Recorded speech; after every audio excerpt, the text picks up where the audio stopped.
పెద్ద కామెడీ ఏమైనా ఉంది అంటే వెస్ట్ బెంగాల్ సీఎం మమతా బెనర్జీ గారు, west Bengal home minister Mamata Banerjee గారు, వెస్ట్ బెంగాల్ హెల్త్ మినిస్టర్ కూడా మమతా బెనర్జీ గారే. కానీ ఆ మమతా బెనర్జీ గారే, సీఎం పదవిలో ఉన్న మమతా బెనర్జీ గారే రోడ్డు పైనకి వచ్చి ధర్నాలు చేయడం ఏంటి, ర్యాలీ చేయడం ఏంటి?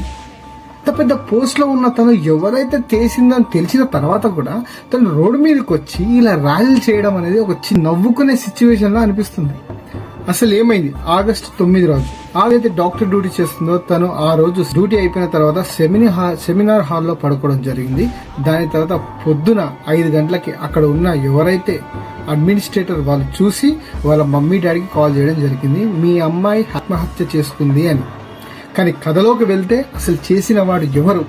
తను అంత డేర్గా హాస్పిటల్ లోపలికి వెళ్ళడానికి కారణమే ఉంది. అతని పేరే సంజయ్ రాయ్. పోలీస్ యాజమాన్యం పెట్టుకున్న ఒక ఫేక్ పోలీస్ అనమాట. అంటే